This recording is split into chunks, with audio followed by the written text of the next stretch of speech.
Hello, good evening, and welcome to another edition 164 of the CantinaMX podcast. My name is John Jagu.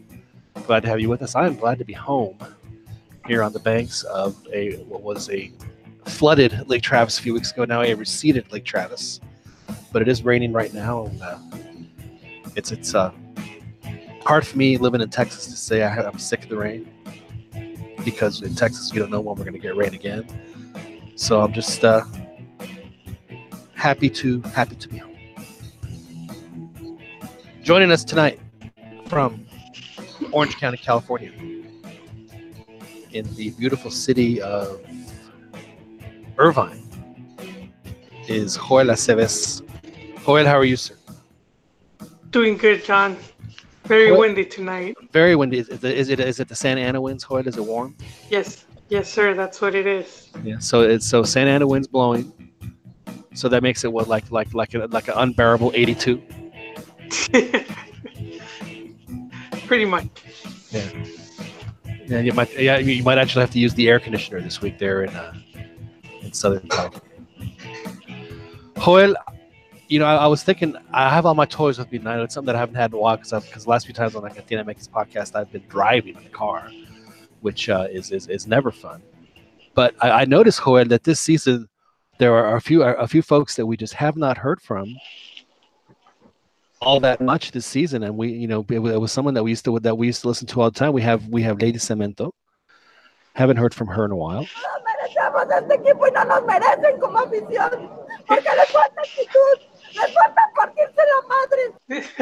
So we haven't heard from Lady Cemento. Lady Cemento.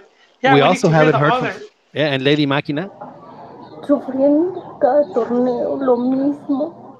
Duele porque uno no se lo merece. And you know who else we haven't heard from Lady Willa doing this. Primero que nada hay que felicitar a Chivas porque ganaron bien. La neta, hay que dejarnos de tonterías. Because Chivas just, well, I mean, when she says primero que nada hay que felicitar a Chivas porque ganaron bien. They play just exactly the opposite, Joel. So we haven't had a chance to play felicitar a Chivas. You know who we have from Chivas? We have the Chillarmano Gonzalo. That is true, but we could certainly. Yeah, Gonzalo. And of course, another ones that we haven't heard from as well is the Puma kid. No sirve para nada.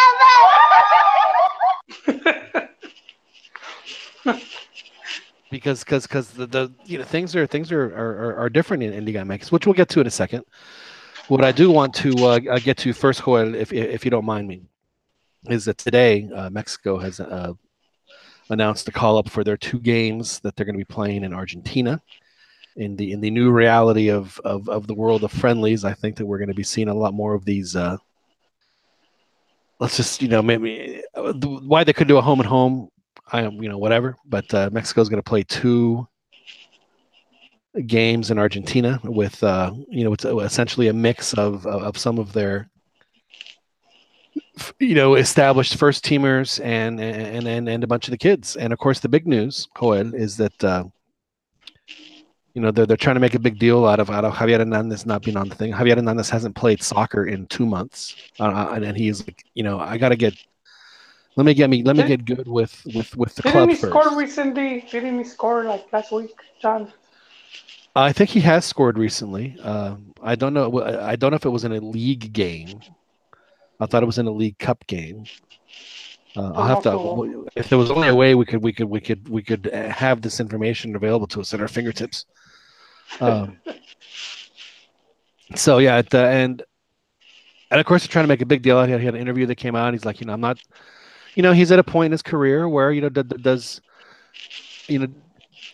what is it that he wants? And this is a guy who has seen both. He's seen everything that they at Femex with has to offer. And I personally don't believe that he won't be there for at least for the Gold Cup this summer. I think it'll be his last tournament, and But I don't think that he needs to, and I think that Tuca would have said, look, I know what Javier can do. I don't have to observe him. Why would I bother calling him? And so no Javier, but I mean, obviously, the big reason is because of the fact that he just hasn't played all that much. But it looks like Joel. But John, we do have to add his interview where he said that he's thought multiple times of quitting the national team. Right. And even before that, there was already some rumors of him having, being on the outs. That it was not just him, but him and Layun, that they weren't in agreement with just overall with like FMF and so but Layun returned. If we've seen Layun he's back in the chain gang. Chicharo said, Chicharo of course didn't come in, and but I do feel there might be something there, Well, I mean, Chicharo did have to publicly say, "Hey, man, it was a party. We were all there before the World Cup." When I'm sure in his mind, it's like, one, who cares, and two, I wasn't there, but he took one for the team, and it makes you wonder if the fact that he had to do that, or if we don't know the reasons as to why it was done, but were those reasons the action of doing that is that something that started to sour his relationship? Remember, he bleached it. They bleached, only a couple of them bleached their hair blonde. Like Layun and Chicharo or some of them. Right. Tecatito was the other.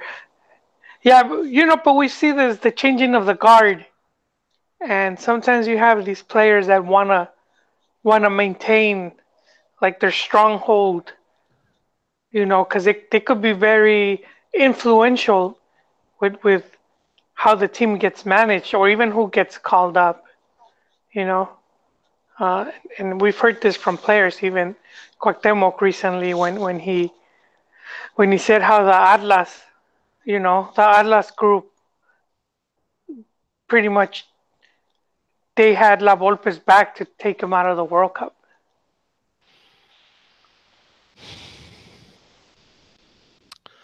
Right.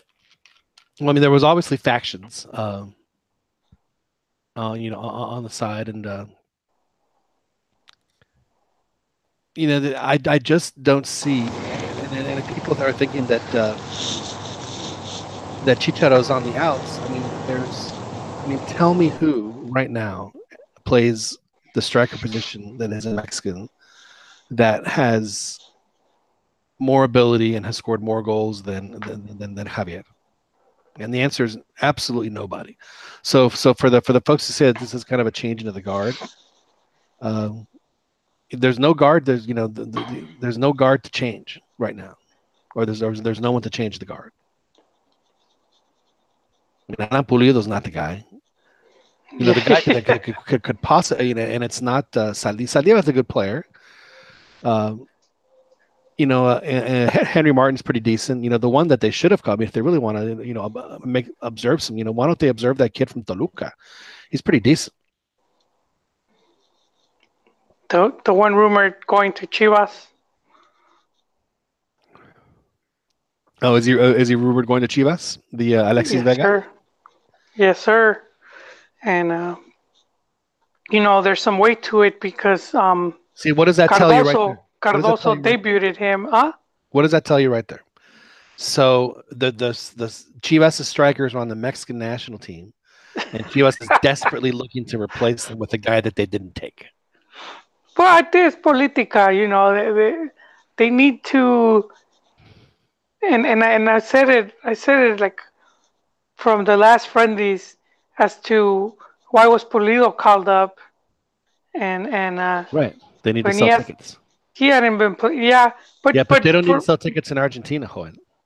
No, but for Chivas, you need to kind of find a way to raise the player's profile. He's not doing good.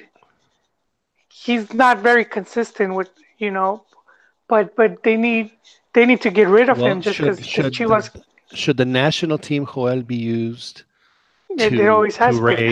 raise the buzz factor of Chivas players? Is that what the national team should be used? But not just When Chivas players. when you think of the national team, Joel, van a poner a Pulido en la selección nacional, and you get all puffed out, and you.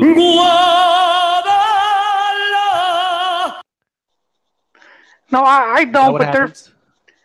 not me personally. But there are many fans that they take pride in that. But I think that the national team for a long time has been used for that. I mean, even even like in Brazil, they've done it where they'll get certain players capped only a handful of times, just enough to raise their profile and sell them abroad, and then they never get called up again. You know, and as we know, Chivas is trying to get rid of Pulido, and if they could market him as a seleccionado or as a player that's in the pool for this next cycle, I think that's an added bonus to a player that's you know kind of fallen into obscurity. He just had that one good season in Chivas doblete, and then outside of that, he's been quite lackluster. Uh, but I mean, if Monterrey is kind enough to take him off of our hands, They're not going to take him.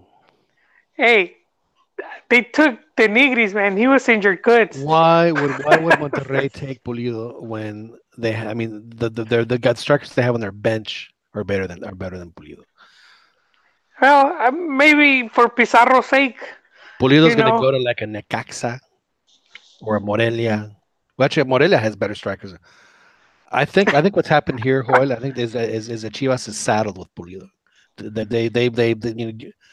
We know that they massively overpaid Oh overpaid for him. yeah, yeah, they did. Paid. I wouldn't even say 3 times. I'd say 4 or 5 times his worth, maybe even They did, 6. which ties into another topic we will getting into later uh, with player contracts in Mexico and Pacto de Caballeros. So, But go ahead. While you're doing that, I will find this list. So, we have to let our listeners who are enjoying this podcast yes, live on our YouTube channel, or you can, of course, listen to it or watch it there.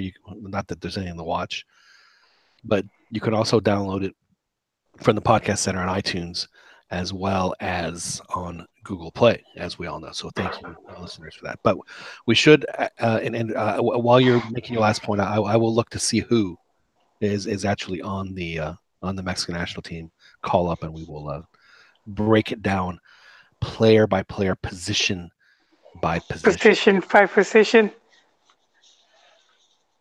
Yeah, well, I mean that's the thing with Pulido, but I feel that he's a talented player, and he could do good in another club. I just feel Chivas is not is especially this Chivas, you know, it's just not suited for him. But and I think a big reason is like his mentality, because you have players that will be like, okay, I'm the star. I'm gonna carry this team. I'll put it on my shoulders, and I got this. And Pulido's just not like that. Right. He's more of the team player where it's like he'll feed off of the other players, which was something he was crying about not too long ago about Chivas not having jugadores de peso. And it's like, dude, that's you. You are that jugador de peso, man. You're the dude that has to get these other guys looking Right. good. Or so I see this, I don't know if I want to be the leader. That's another one, and he's trying to, Cardoso did the right thing and finally benched him, and he's not taking it lightly. But it's like, dude, come on, we team needs to find your replacement sooner or later. Can't have him there forever. He So could have left yes, he through could have. the big door, like after the CONCACAF Yep. championship, and just retired with a campeonato. Indeed, he could have. So we have Pulido, we have Angel Saldivar, the two Chivas strikers who I Yes. think combined for a grand total of like 3 goals this season. So but No, I think Saldivar has 5. oh, stop it! I don't. We'll have to go back and check that. And then Pulido has like 4. oh, he does not. They I don't believe. I don't. What? I don't believe you, Joel. I just don't. I was doing a study with my Chilla hermanos on Yeah. because and maybe we could talk about it later, but this one Chivas side did he did the goal scored by Chiva players in the past 5 years and yeah. That's what we talked not about one. last week. Yeah. You're right. All right. So we have them. We have Seguimos. Henry Martin. Club America's had a serviceable year, and Raul Jimenez, who has actually, despite not necessarily scoring that many goals, has been instrumental in the modest amount of success that the Wolves has had in the Premier League. I mean, he may not be scoring goals, but he's making assists. He's provocando penales. He is the tip of the spear for Wolverhampton. So he hopefully can carry him. He's having a good season. He had been involved with like 50% of their goal score, right?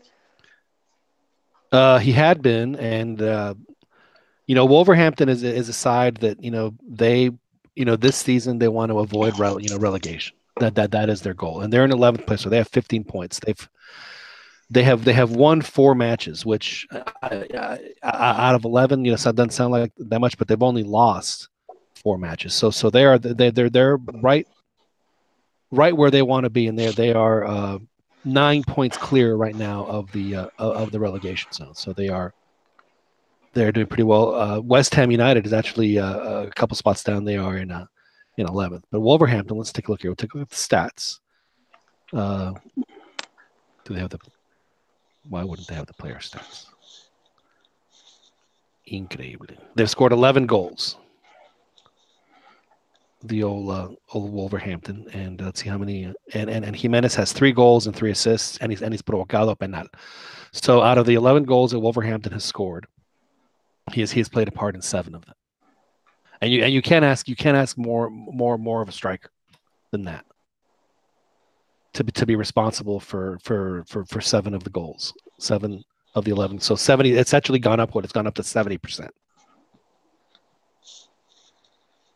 69% ahí por ahí, 69% of the goals scored. So he's having a good year. He is definitely having a solid season. Although it is pretty funny that he probably has less goals than the guys that play Chivas that we all just trash. Anyway, back to the list. So let's get back to that list. So we have those are the strikers, and of course Chucky's on there as well. Although he's more of a winger. Victor Guzman, who is like this, and I say this, Joel, in the highest respect and please accept it for what it is. He is this version's Julit Peña, the midfielder that just has gone goal crazy. And has for the past couple of years. A player, if I'm not mistaken, Joel, wasn't Victor Guzman? Is he not a? He is from the Cantera. Is he? Yeah. And now he's the leading Mexican scorer in Liga MX, and he plays for Pachuca. And it's I need to do more research, but it's like a double whammy because I must for as much as I praise the De La Torres. I believe it was under their watch that they sent him to Pachuca.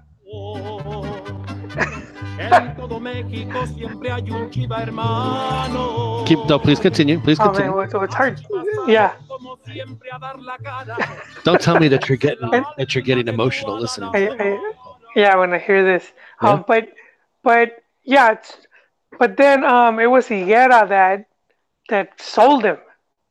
So it's like because he was just on loan, right? He was on loan to Pachuca, and then when Chivas went for Pizarro, they They cut him loose. they transferred. So Pachuca was like, okay, we'll sell you Pizarro, but we want Guzman plus money, Right. and they took the deal, man, and it's like it's wow, it's pretty interesting, and they did not keep Pizarro, which I would have thought if you're paying that much, he's going to be at least a franchise player, you know, he's going to be the one player that you're going to have for a long time, Right. similar to how America has done with Oribe. Right. But nah, man, he's gone pretty soon, and now you got Guzman who has like 8, 9 Yeah. goals. And This is how short a career he had. Our podcast was actually on and broadcasting when Pizarro moved. Man, And, that's true.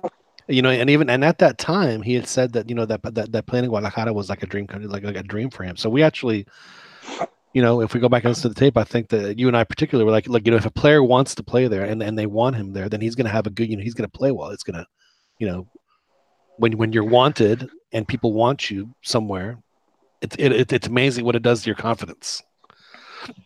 And he had a couple of really solid seasons, and slowly his confidence has waned. Well, he was one of the main players that would carry the team, and just losing him was a pretty harsh blow. As was losing Gallito. That's another guy that should have never sold. Yeah, I mean, Gallito's the kind of player that Leon should have never sold Gallito. I mean, he's the kind of player that stays on your team for 10 years and is a rock for 10 years. Yeah, and every team he's been in, right? like a Chiquis or not our Chiquis, the Chiquis Garcia. Yeah. Like a Torrado. I mean, you just don't. You can't give up. You can't pass up a player like that. That's going to be. He doesn't get much credit. He doesn't get, maybe because he hasn't been a seleccionado, but he is one of the best Mexican players in the league, and he has been for a long time. I mean, it's no coincidence. Every team, campeonato, man.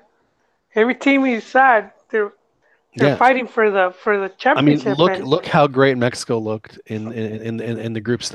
Mexico played as good as they've ever played in the group stage of the 2014 World Cup, and that was in the group stage. He didn't get to play the Holland game, and look at I mean, Salcido came in. That was the backup. For yeah. And to Salcido's credit, Salcido, he played decently. I mean, I'm not trashing Salcido, but he's no Gallito Vasquez when it comes to playing that position, and that's just the real. I mean, there are players that are just born to do something, and Gallito he's just a tremendous. And the fact that he's still not getting recognized, that it's been so long since he's been on the national team, to me is just shocking. He's been one of the most consistent and, as you pointed out, successful Mexican players playing in Mexico who doesn't get a snot of respect. Other than from the teams that he's playing for, and the fans that watch him, and the championships that he wins for them.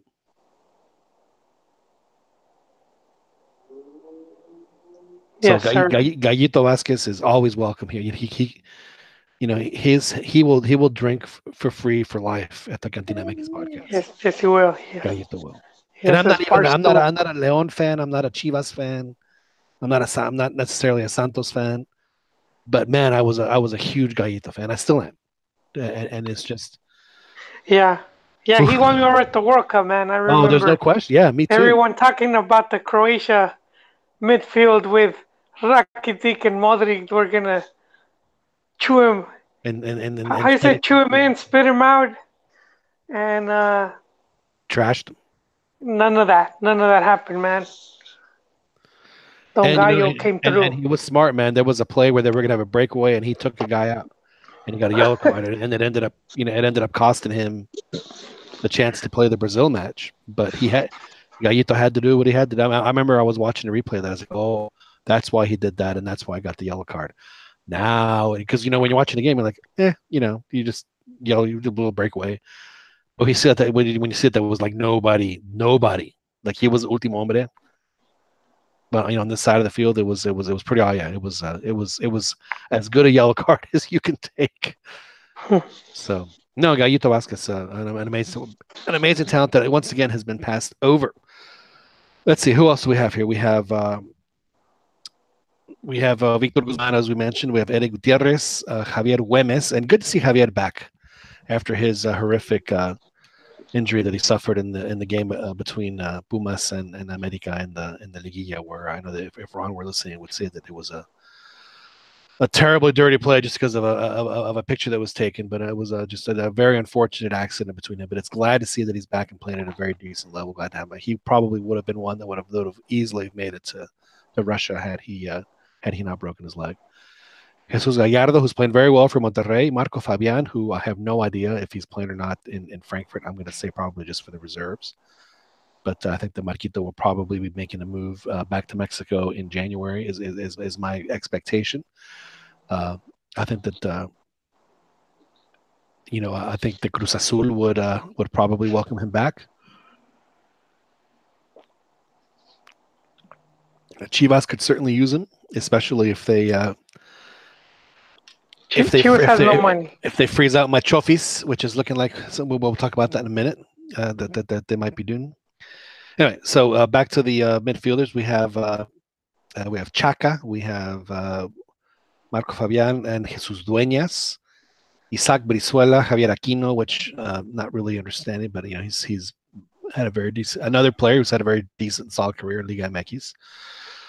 Roberto Alvarado, Eric Aguirre, and then the defenders, Diego Reyes, who has had a very disappointing career, Miguel Layún, Gerardo Arteaga, Nestor Araujo, who is not playing as much as we would expect in Celta de Vigo, but is getting some minutes, Jesus Angulo, Edson Alvarez, and then the goalies, Memo, Hugo González, and Jesus Corona. Diego Reyes has to be right up there with Pulido as on the Selección is doing favors for them, right, to keep them relevant. Because those guys shouldn't be there. Yeah, I mean Diego Reyes isn't even playing in Turkey. He should have just came back over here. I think America last minute opened the doors for him. Right. And it's a bit surprising that like almost no Mexican team seemed to want to go for him. And I was wondering if they must know something, like does he have like an injury? Like what's going on right there? Well, this is the opportunity that was lost for these guys. So Porto signed 3 Mexican players out of Liga MX. They signed Herrera, they signed Tecatito. Actually, not Tecatito. He went to Holland. And they signed Herrera and they signed Diego Reyes. So you're thinking, oh, this, if Porto's a team that buys low and sells high, so this is this is a great thing for Mexican players and Mexican soccer. And that was 5 years ago, and they haven't bought players since. Yeah, and this is an interesting thing. Herrera for Porto, he just played his 100th match. Right. And already he's the 6th most kept player for Porto. Yeah, I mean, I don't think Porto had any intention. Games. I don't think they had any intention of him playing for them for 5 years. But maybe it could be his decision. Hey, I like it here. Maybe it was his decision to stay. But regardless, Porto does not want the players that they bring over from the Americas to play for them for 5 years. That's just not how they operate. Yeah, but I mean, I guess you could keep him as a franchise player if he's been very consistent for them. Well, I mean, he's won titles for them, but they're always going to be in a title mix. It's because the title is always going to be between them and Benfica, and they're going to always make the Champions League, and then he's been able to help them up. But I mean, but they're a round of 16 quarterfinals at most in the Champions League, and anything beyond that would be a huge bonus for them. And it is unfortunate though, because you would hope that with Porto opening the doors for Mexican players, and more Mexican players would have been able to make the jump and play for a team like that. Again, a team that is historically done very well in finding talent and then reselling the talent, at least over the past 20 years. And it just didn't seem to work out for that match. And I think a lot of that for me, Joel, Tecatito was on the verge, and then he didn't go to the Confederations Cup, and I think that was kind of the one that was a real disappointment for him and the club. Well, for this double Argentina friendly, I was expecting HH to be with the group as Vela, and neither are here. Well, Vela's probably like, I've had I'm sure Vela's like, hey man, I'm in off-season mode.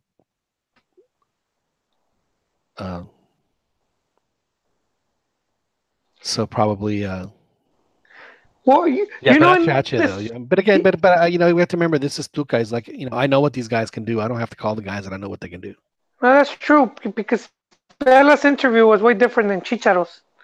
He was saying he's glad to come anytime they call him. Right. And then there was the interest from, not just from Club America, but from their higher up. They were talking about how they would like him to come play there, and he said, yeah, I would not close that door if that opportunity came. And if you're at America, man, you're one of their star Mexican players. You bet you're gonna be one of our constant seleccionado. Yeah, it's one of the perks. I see Carlos Vela ending his career with Club America. There's no doubt in my mind that that's where he's going to finish his career. And then he'll give them 3 very good years. And he will, it'll be it'll be good. It'll be a good way for him because he will never go back to Chivas. I know that. So no, he does not like Vergara. And missing from the list are the Dos Santos brothers, Gio and Jonah, who just had very bad season with the Galaxy. I was disappointed, to be honest, because they brought in Zlatan, and I'm thinking, okay, maybe this will light a fire in their ass. Seeing a player of that caliber who did exceptionally well. He scored like 21 goals in 25 games or something like that. And I think, all right, you could go win something with this guy. And they were no shows, man. They did not even make the playoffs. Yeah, on the last match, and I think they lost to a team that even played. I mean, wasn't he injured pretty much after the World Cup, and then did he even play after the World Cup? Yeah, I don't think he's played, and so Galaxy wants to get rid of him, but he doesn't want to leave. And I don't know. There's been talk that he might go to Liga MX. So who knows what we have there. If he did go to Liga MX, he said there would only be one team where he would even consider going. Well, there's 2. I would say 2 teams. No, there is only one team. Oh, come on, Yon. He is on the record. On the record as saying that if he ever played in Mexico, he would only play for one team, and that's how many. He grew up in Monterrey, though. Don't forget. And I'm telling you. He but Monterrey has the clout. They have the, they got the money to pay him. They could give him a sweet deal. And the nightlife. Yeah. Yeah, but I mean, I know America because their old man played there, and it's one of the historic big team. But Monterrey, I think, could make it just as attractive. Especially that is true. His bank account. But they don't need him. Yeah, but Monterrey, man, they've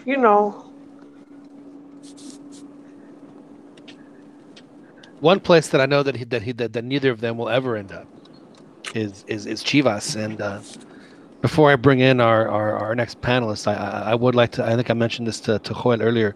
There's one person that we haven't heard from that much at all this year, and that's Lady Aguilar. Primero que nada hay que felicitar a Chivas porque ganaron bien. La neta, Oh man. hay que dejarnos de tonterías. Because no han ganado y no han ganado y ni han ganado bien Chivas, porque no han ganado nada. Juan Uribe joins us from Long Beach. Juan, ¿qué pedo con tus Chivas, Juan? Thank you for that motivating speech, John. You know, Oh man. Speaking of motivating, uh, I have a clip of Pelaez motivating. We'll have to play that here in a second. You sent Yes, it to me. Yeah, I'll get that. and this is before the Copa MX final against Monterrey. Yeah. But tú go on, Profe Cambi. ¿Se te puso la piel chinita, Joel? It did, man, it did. But I want to hear from Profe Cambi. Was it as good as Flaco Tena in the Olympics? Because that was a pretty good one too. Oh man, I need to rehear it. I need to hear that again. But Profe Cambi, he's gonna tell us about Chivas missing out on liguilla. Yes. 3 seasons in a row. I believe, Profe, that when we last spoke, you said that Chivas would beat Puebla. They were up 2-0, Profe. But 2-0 there, 2-0, Profe. And they did not win. They ended up tied 2-2, and it's cost them a chance to make the liguilla. They are officially toast. Pan tostado, Profe. yeah, it's not good. It's a tough season, you know. Yeah. And is that the third bad season that Chivas has had since they won their championship? you know, you gotta sacrifice some lambs to be a good birria, right? So not only has that- Chivas Comet come and gone, it is like so far away that it has gone ice cold. You don't know if it has damn. enough. If it has enough fuel to make it back. Didn't it come early? Didn't it, or it came late? Because it was it came in right on time. It came right on time. It was 97 with or It has a 9 to 11 year window. The Chivas Comet, and it came in the 11th year. And then it was 2018, so we're not due until 2029. That's right. It's 2028, 2029 is the next. Well, actually, it's between like 2027 and 2029 is the next, or 2026 2020. Pardon me. The next confirmed sighting of the elusive Chivas Comet. I don't think it's that far though. I mean, I think it could be with the right moves, you know. Joel, do you have any faith or confidence in the current front office staff at Chivas to make those said right moves in order to put this team in position to what moves? I don't. What moves, Jolie? For you to say I don't have the confidence, but I do have on them. But I do have the confidence on like just the overall the way Liga MX is. I mean, the team did win a campeonato with the current administration. But to answer Gambi, Marco Fabian's might be even a free agent pretty soon. You know. And then if they do sell Pulido, that will open up some money. It's going to Monterrey. Maybe they could deal for Montes. See, I could see Marco Fabian going to Monterrey before I would see him going to Chivas. Because I think that player like Marco Fabian would do. But again, we do have that Clubs World Cup. Isn't that what Pizarro was supposed to be in Monterrey, and he hasn't been able to do it yet? It's taking him a while to get acclimated. Well, but what Chivas needs to me, what Chivas needs is you gotta like tear everything down, man. Tear down the fuerzas básicas. Oh, Profe, come on. You know, they're. Profe, what happened, Profe? Jesus, Profe. This is the saddest Profe I've ever heard. You have to. There's only one thing we can do now. Look, John. I mean, it's still Chivas, but that's a rage quit. With Vergara, Vergara's like sick. His son's stepping in, learning the ropes. And you got the Pelagatos and Jolie. that Jolie hates along with the players. I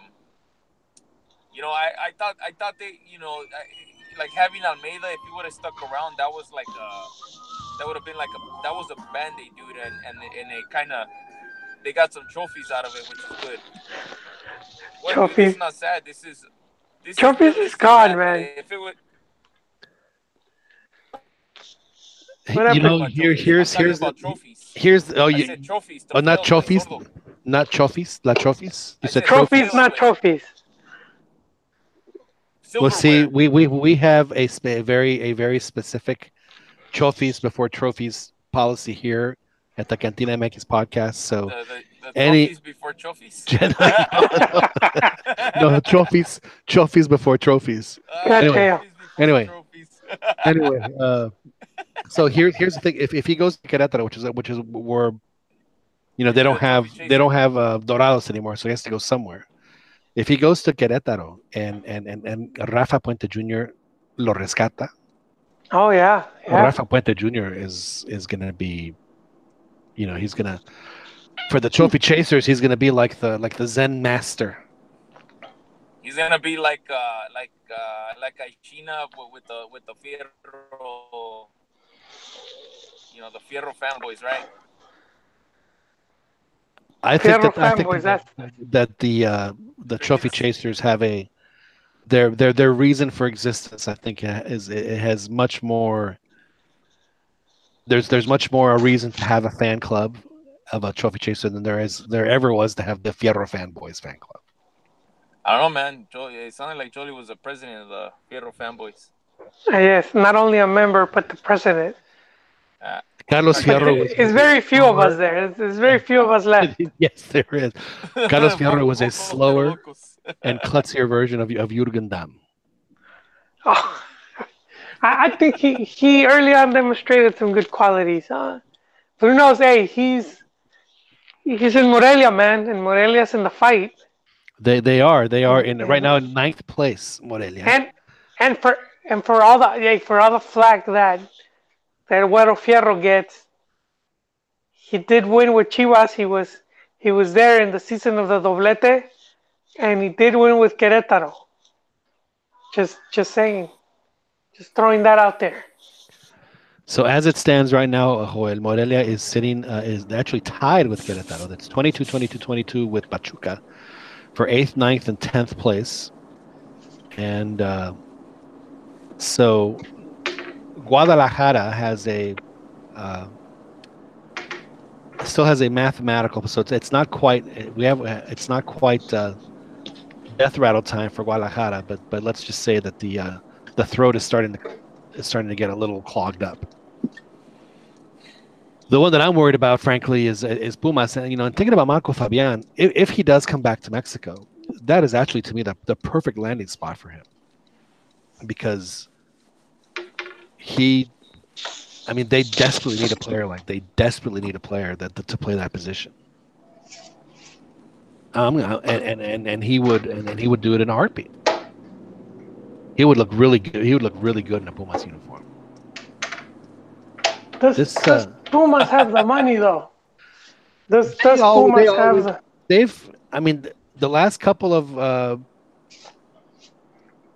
January transfer windows, they picked up Nico Castillo and Marcelo Diaz. Yeah, but from South America, like in a, kind of bargain bin. Yeah, but both of those guys are seleccionados. But were they when they picked them up? Yes. For Moreros or for actual? No, they both played in the Centenario. Oh, okay. Well, that's. So they do have a little scratch. Yeah, so I think that would be a very good spot for him to land, especially since they lost Alustiza to injury in the game against Cruz Azul, which they lost. So who had you said that that Peláez has a speech that's gonna inspire everyone. Well, first we have to toot our own horn here, Yon, because yours and mine. The Cantinas. Oh, the CantinaMX. the collective Cantina horn, because Yeah, man, because like one of the few places where as soon as Cruz Azul announced Pelaez, we were like, this guy's gonna turn that club around, and we were highlighting, all of the virtues and what he brings to the table. We And even mentioned that to Hole at the top of the show tonight that there were some ladies that we hadn't heard from all season. mhm. Hadn't heard from Lady Cemento. Todos merecemos este equipo y no nos merecen como afición, porque les falta actitud, les falta partirse la madre. And we hadn't heard from Lady Máquina. Sufriendo cada torneo lo mismo. Duele porque uno no se lo merece. Because of the fact that you and I both understood what Pelaez was going to do to Cruz Azul. Yeah. Or in first place.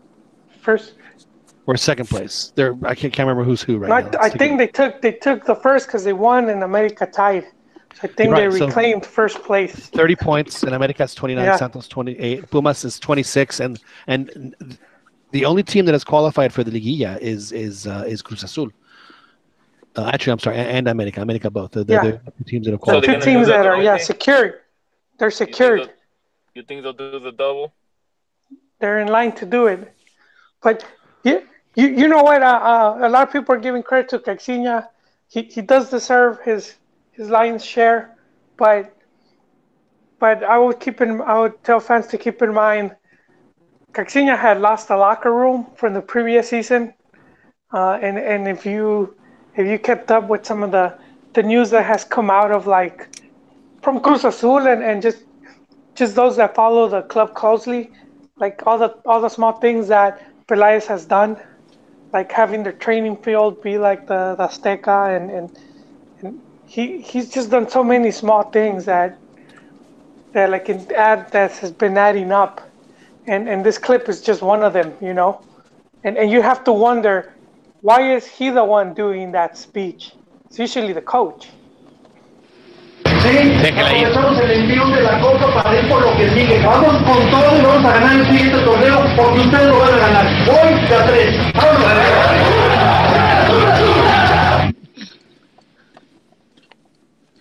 Was that it? They needed a ass kicker. Yeah. That was maybe. How is Caixinha? Is he kind of soft with the personnel?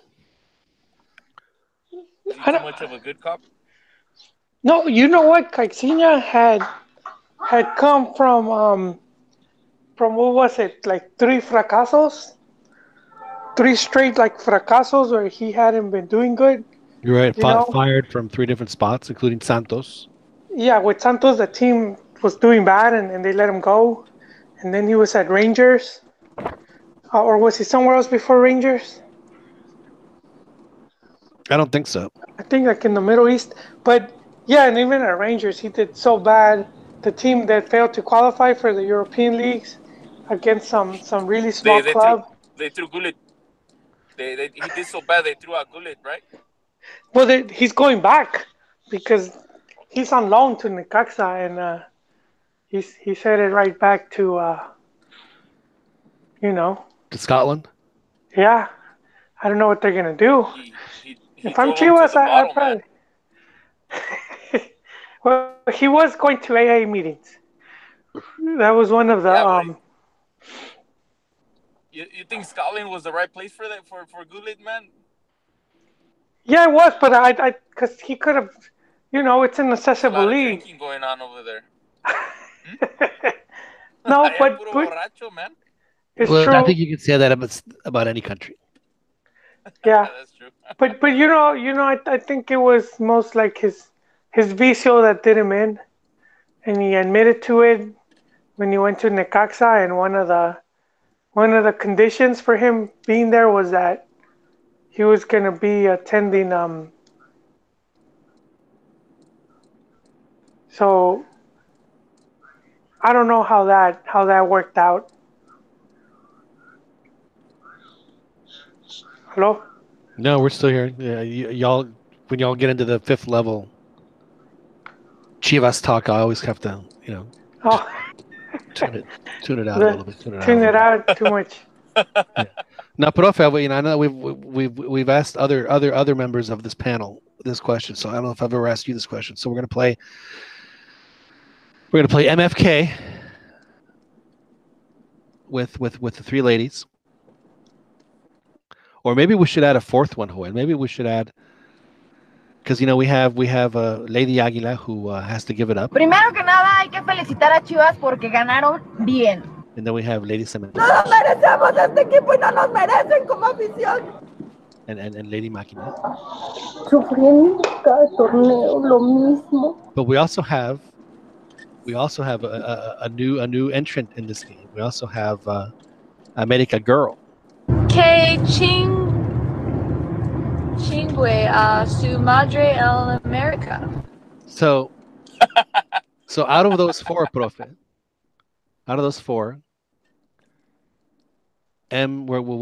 we'll play MKF. Oh, MKF. All right, Yeah. all right. So M, profe, who will be your M choice? I think this last one's definitely the M. Which one? I'm sorry. She's got her. Oh, the first one. This one. Primero que nada hay que felicitar a Chivas porque ganaron bien. Oh, you want the last one? This one. Que chingue a su madre en America. All right. So that's okay. And then the K. I got okay. K. Which one's the second one? The third one. This one. Sufriendo cada torneo lo mismo. Yeah, that's too depressing. Too depressing. Put her out of her misery, huh? Yeah, it's just like, come on, man. Right. Your horse only got 2 legs now, man. Just put him out. And then F. It's gotta be the crazy one. I think that's been. No nos merecemos este equipo y no nos merecen como afición. Yes.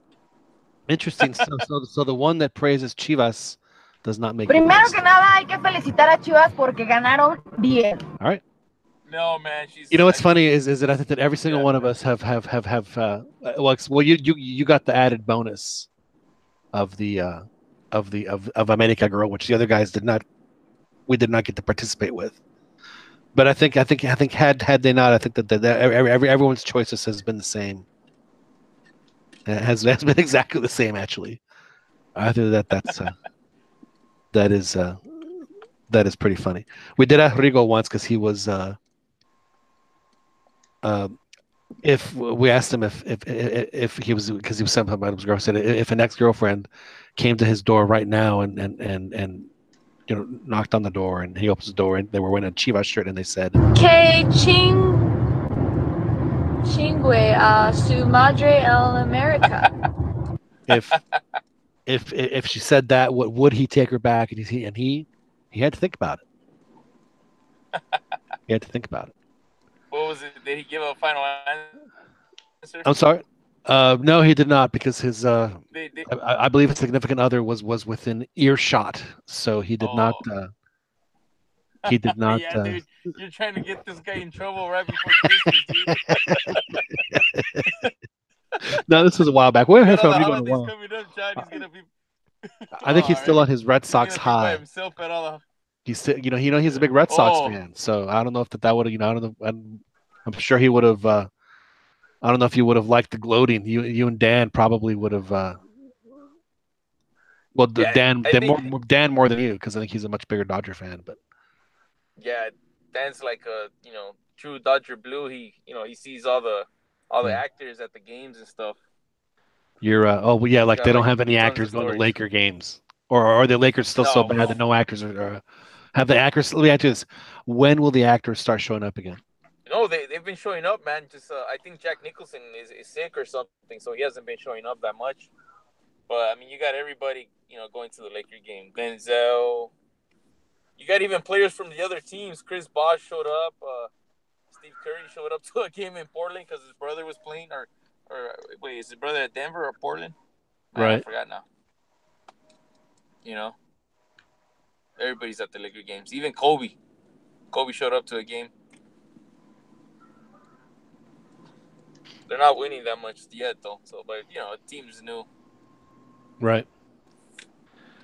Yeah. Well, enough Laker. We'll get our Laker talk in a little later. See, but John, I mean, just to make a point, that's the difference between a good front office and a bad one. You know, a good organization like Cruz Azul brought in Peláez. Now they got a strong leadership with a vision. You know, at Chivas, it's like freaking. I mean, what was that TV show, Club de Cuervos? Right? Yes. You know, I mean, that's a perfect, analysis of the current state of Chivas, past, present, and future. Well, the thing that separates Peláez, I think, from all of the other GMs is that he seems to have a much clearer understanding of the kind of players that have success in Liga MX than just about anybody else. And when he builds his teams, he doesn't go after and get a player just because they're the player's a name. He goes out and gets players because they're gonna fit what they want to do, and they've been successful in Liga MX doing it. So they're already proven league players. And it's no secret what he's done, but very few people do it that way. As Joel and other folks have and you have pointed out, sometimes these guys make decisions, based, on everything but what happens on the field, like economic reasons. They want to they want to sell their name, whatever it is. Peláez is not that. If that's what you want to do, don't hire Peláez, because Peláez is gonna go out and sign you the most unattractive. He brought in. Remember when he brought in Ruben Sambuesa to America from Tecos? Yeah. Piojo was like, hey, this guy. They were laughing. They were laughing at him. They were laughing at him. You remember that? People thought that it was like, you're gonna bring in this scrub from Tecos to play at America? I don't remember anymore, John. Oh, I'm telling you, people thought Yeah. it was a terrible move. I thought it was a terrible move. Those are the kind of players that Peláez is gonna name me one player that Peláez brought in from another side for Cruz Azul. I rest my case. No, but I mean, and obviously they've had success. They've already won the Copa, and they're. I would say, we've had the Monterrey sides play finals for the past couple of years. I think it's time to get back to what the Liga MX is all about, and that's of course the Mexico City team. So it's good to see the Mexico City teams playing strongly. All their. I mean, you just have to look at the top of the table. Yeah. Let's look at the top of the table, shall we? So we have Cruz Azul in first place, America in second, Santos third, Pumas fourth, Toluca fifth. So out of the four teams that play in the greater Mexico City area, all four of them are in the top five. Whereas you have, let's look at the bottom of the list. Guadalajara is in 12th and Atlas is in 17th. So the average position there is 14 and a half. 14 and a half for the Tapatio teams. 14 and a half, boys. It's not good. I would say that, you guys can always use the excuse, well, Atlas always drags us down, which frankly is a very legitimate excuse. But, I mean, no offense, but you guys don't do yourselves any favors either. Not lately. Ever. So there you have it. So we have and I have to admit, I am a little nervous about Pumas still. I know they've reached the magic number 26 points, but they're still not in it yet. And looking at their schedule and looking at other teams' schedules, teams, I just don't know if Pumas is going to get the necessary points. I think they're going to have to rely on other people to lose. Hopefully that won't be the case, but we'll see how it plays out. We were hoping, Profe and Joel, to have Kit McConical on with us tonight. For you folks that have listened to the podcast in the past, whenever we want to talk Argentina or Argentine teams, not just the national team, but the club game, We talked to Kit McConico, who is the host here locally on 104.9 The Horn in Austin of the weekly show, The Throw-In, which is on every Sunday. The great final. That's right. Between probably I think the only game that would be bigger in the world is if a Champions League final was between Real and Barcelona. I think that's the only game that would be bigger than this one in the planet.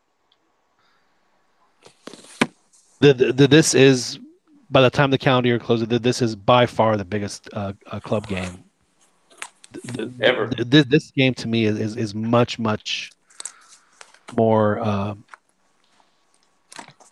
prestigious, I should say, or not prestigious, but just it has more. It's just a much bigger game than the Champions League final of whoever, like Real against whoever it was. Ni me acuerdo. Yeah. It was Liverpool. I mean, and Real and Liverpool. I mean that is a great matchup, but I mean it's not this. This is the biggest derby in the world, derby, however you want to pronounce it. I think Jolie had shared some videos of I guess these guys are running like public service ads in Argentina, like, hey guys, it's just a game, don't destroy the country. Right. No, I mean it's Joel mentioned last week, and that the game at the first leg at the Bombonera, they will only sell tickets to Boca supporters because they don't want any trouble. Oh yeah, man. And then the second leg, they're going to do the same thing. It's only going to be for River Plate supporters.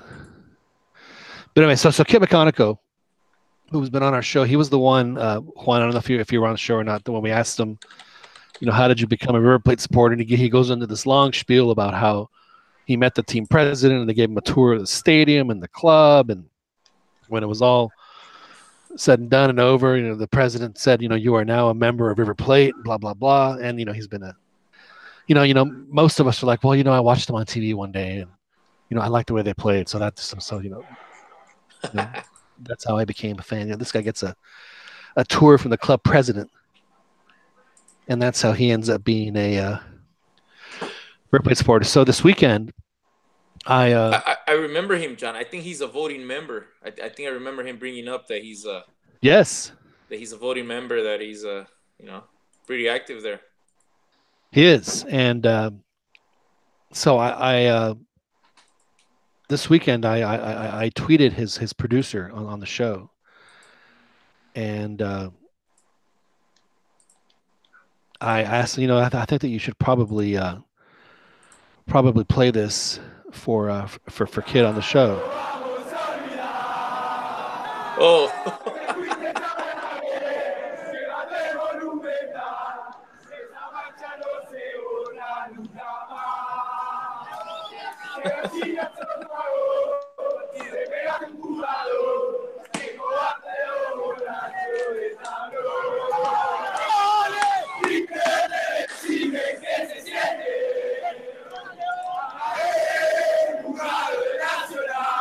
Anyway, so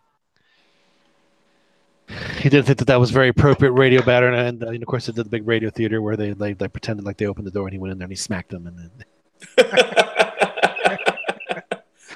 it was pretty good. So so they've got that going on over the next 2 Saturdays, and they're going to be played during the day outside, which is fantastic. And it would be awful if this was the first year that the Libertadores decided to do their one-legged final, which they're going to start doing, and they play them in a neutral site, and like they play it like in San Francisco or someplace, a game of this magnitude. So I think we've lost Joel. I think we lost Joel. I mean, dude, you brought up all these sad situations of Chivas. He puts up a front, but I think deep down inside, he's absolutely, getting torn apart. You know what I'm saying? He's really, yeah, dude. He's nah, dude. Inside, man. That already happened. 2011. 2011. I don't know if you remember, Profe. You mean when Chivas they makes fired? the Libertadores final, man. That was With that was what set you over the edge, Joel. Was the Libertadores final? Yeah, well, that's when I hit rock bottom, Ensalada sin chicharo. And yeah, cuando estás abajo, yeah, there's nowhere, you can't go any further. You know what I mean? Uh, yeah, I just felt that the whole the whole situation was handled poorly because Libertadores lets you if you're in the second stage, they let you bring up 2010. to what they let you bring up to like 3 players Right. as refuerzos. And so I was thinking, okay, at the start of the season, they knew they were going to start. The team knew they were going to start in the playoffs because of the previous season. They had been booted out due Because to of the the swine whole. flu. This, Yeah. yeah, but it was just that one Chilean team that was just trying to be shady because there was teams from Ecuador, there was teams from Uruguay. All these teams reached out and they're like, we could host your game so the Chilenos don't have to travel to Mexico.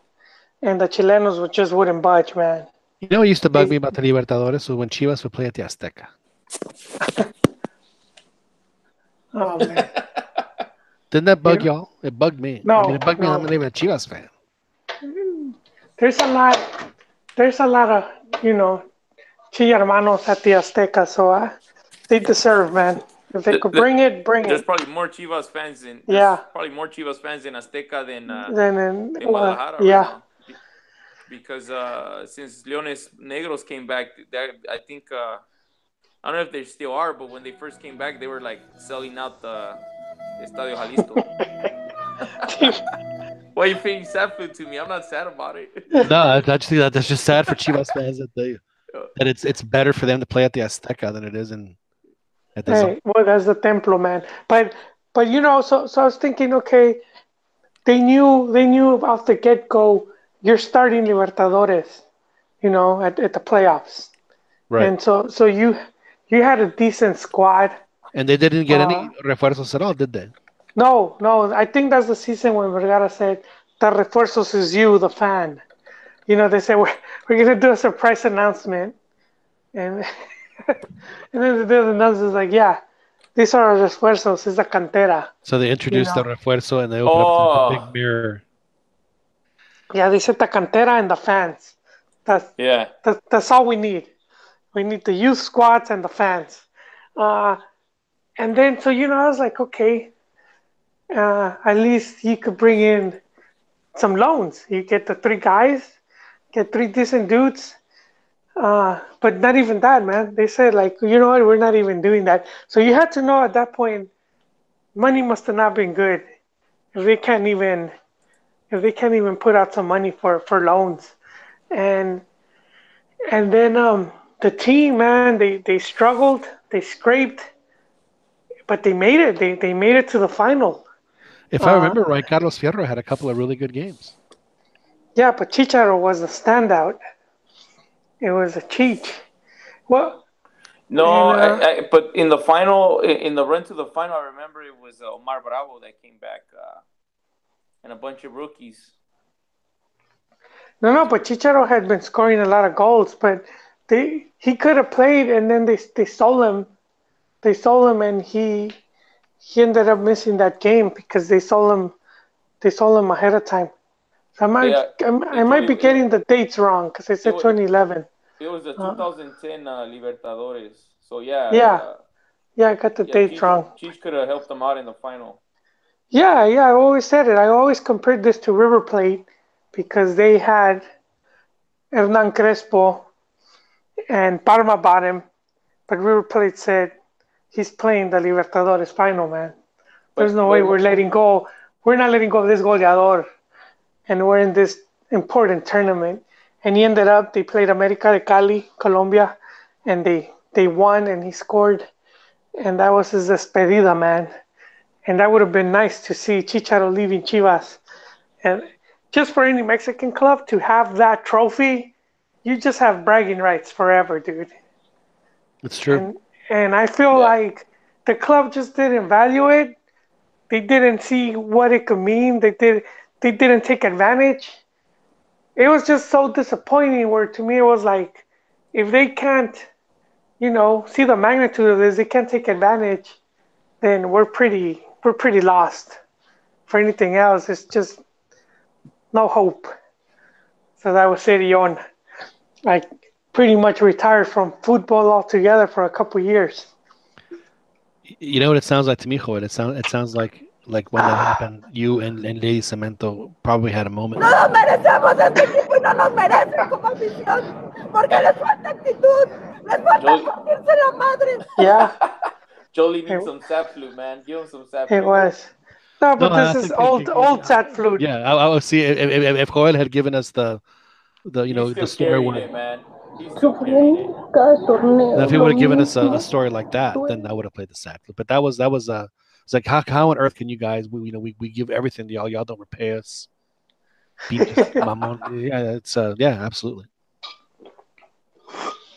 Yeah, I just felt so it was around that point where the team had all the money was going into the stadium, which they couldn't afford because Right. they ended up borrowing from Slim, and then not only Slim, and then that's part of how Higuera came into the picture, because he's a banker and he helped get funds for Vergara to pay off Slim, who had been rumored that he was going to buy the team because Vergara's wife wanted to sell her shares.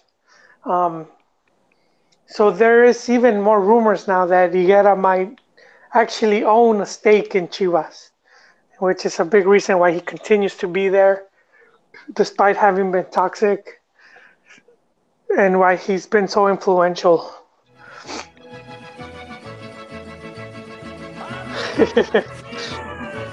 See, you got Jolie crying again, man. No, I'm not crying. I'm laying down the truth, man. This is He's dropping the truth bomb. yes, I am.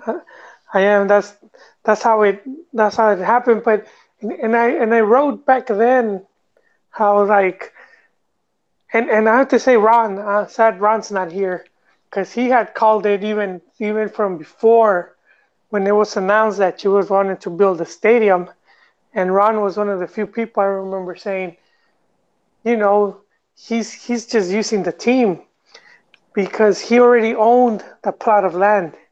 Vergara was trying to do the JVC Center, just name it after his father, and the whole plan was they were gonna build like a stadium, a museum, a shopping center, and they had all these architects draft up all these buildings, and ultimately the only thing that got built was a stadium. Everything else is just put on hold.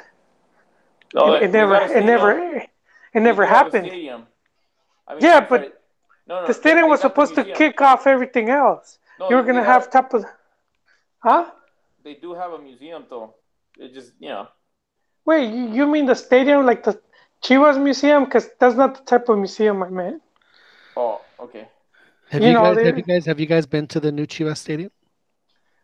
I haven't, which maybe that's why it's cursed. I need to go No, bless it, John. You know what? I didn't go when I had a chance to go. They didn't have any It's games.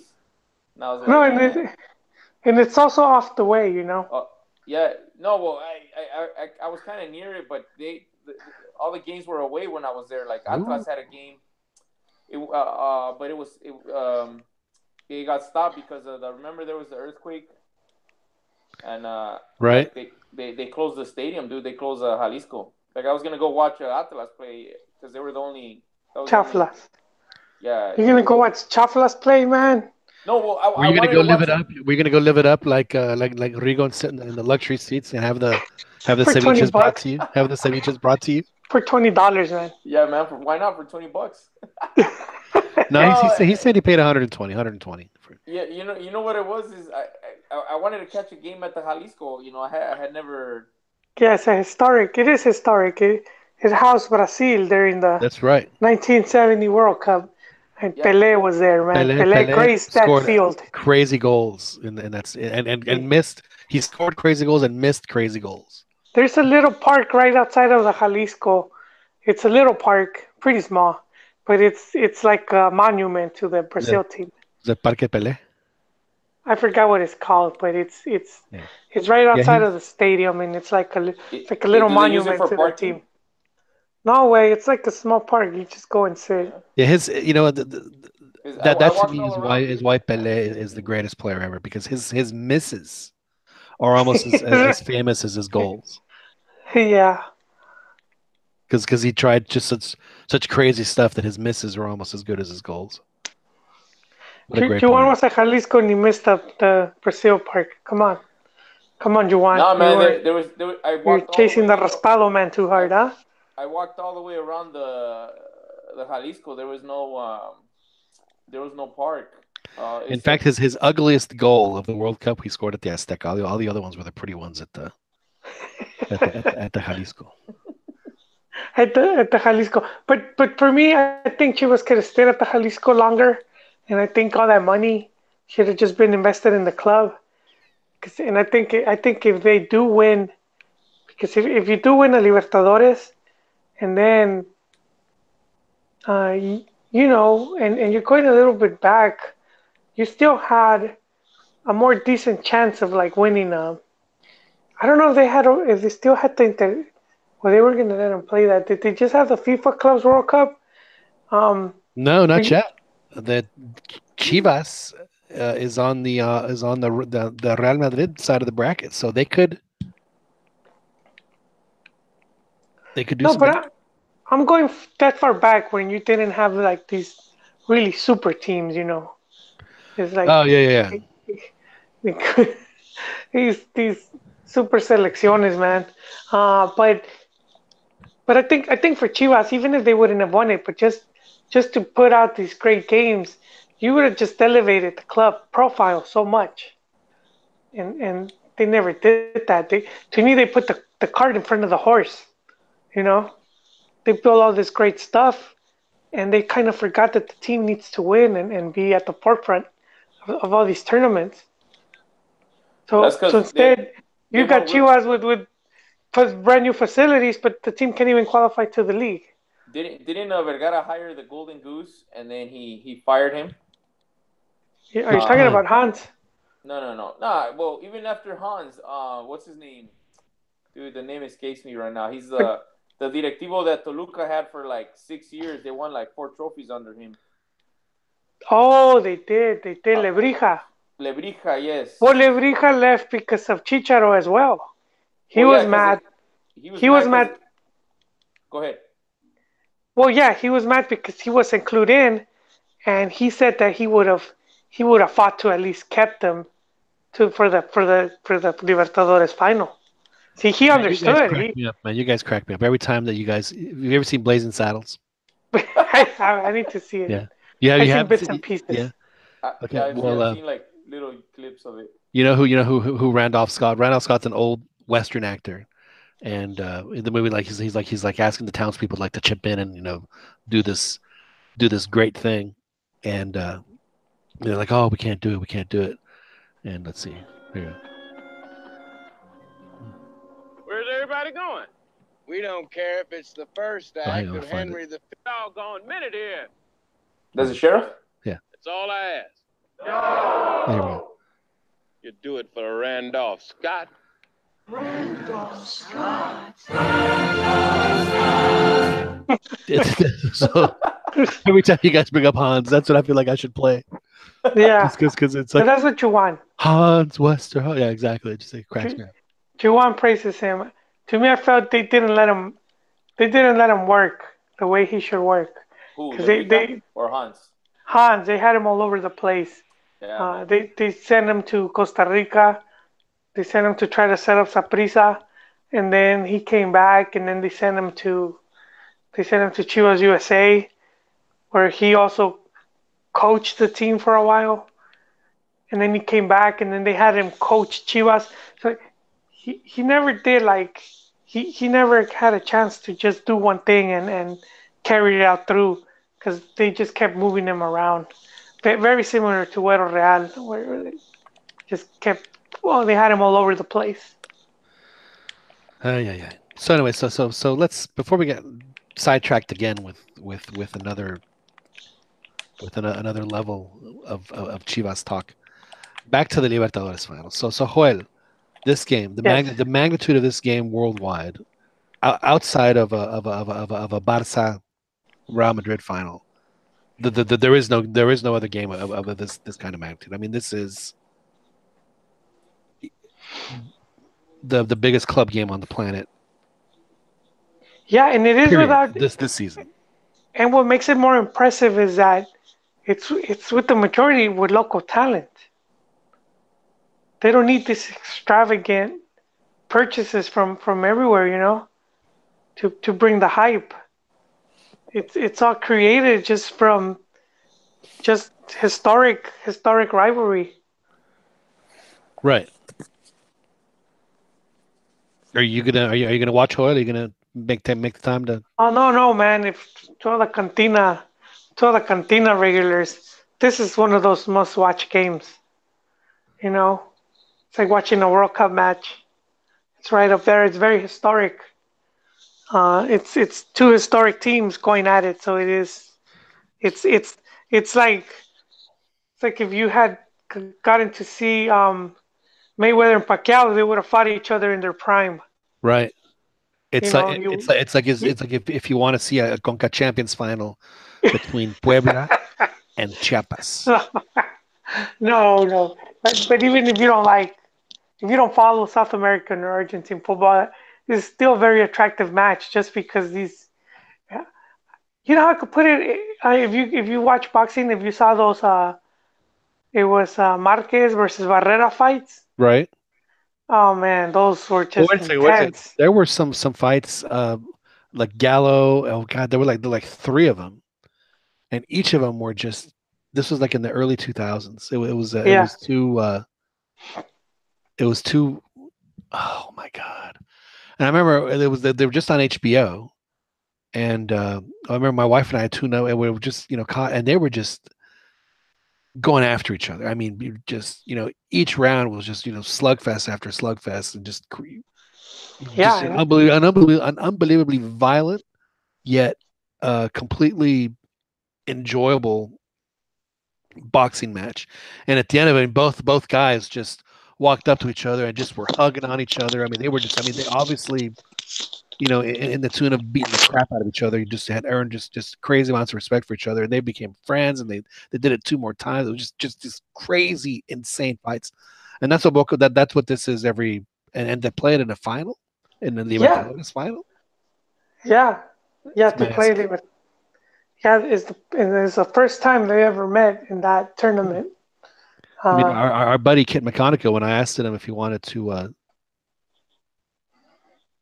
Well, here we go. So he actually has responded twice. He said, "I appreciate the invitation, but I'll have to decline tonight. My nerves are only getting worse the closer we get to Saturday." And I said, "Well, it could be just what you need." And he responded saying, "You may be right about that, but I'm going to politely decline. I'm going to say my rosary and try to get some sleep. Have a great show. Vamos, River, carajo." So. Yeah, and as a Chivas hermano, it's more upsetting to me because Chivas has smacked both those candy asses, and with only Mexicans. Oof. So it's just like, God damn it,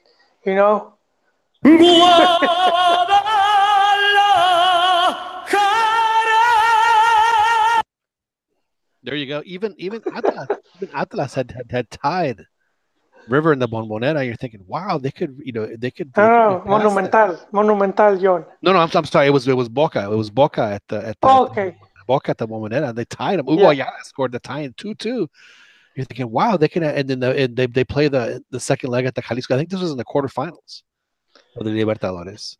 Yeah. Holy crap! Atlas can knock. They can advance and knock out. One of the super heavyweights in the first 15 minutes of the return. Like they're down 3-0.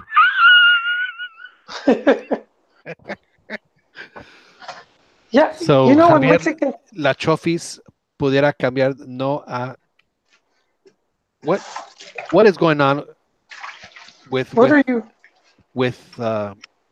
just saw it on TV. What the hell is going on with Chivas that they don't want to sign La Chofis? You know what I had heard was that uh, Trophies wanted more money, He and deserves it. he. I don't think so. He's not Pele, where his misses are just as good as the goals scored. Hey now, hey. Trophy miss.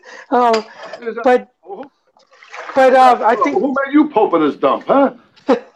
Chivas was offering him.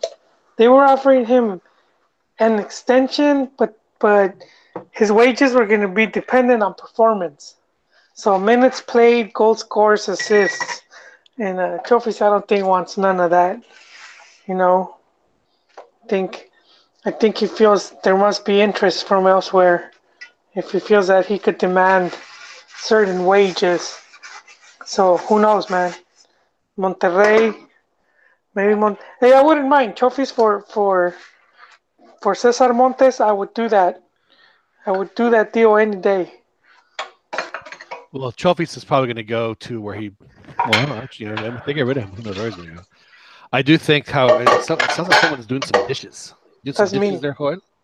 That's me. Yeah. Soy mandilón. So you are literally lavandero tonight. Oh, that's every other night, John. Well, but I'm saying, but specifically for our podcast, you are a bona fide living, breathing lavandero on our show. Does dishwashers count as No, it's for my dinner. Well, I'm sure that the lavanderos at the restaurants, they gossip just as much as the lavanderas out in the. Out on the thing. That's No. right. Down by Yeah, the river. trophies. As you said, I would think Querétaro is also one of the main. It would be one of the main places. The club seems to have good. That's one of the teams they've dealt with a lot. Right. But Vergara knows them. He is related to their former club president, so he has ties. Right. So that's an option. I think. I like you said. And then I do think Monterrey, man. You want everyone to go to Monterrey. Are you, Joel? No. Are you secretly a Monterrey fan? Are you like Monterrey!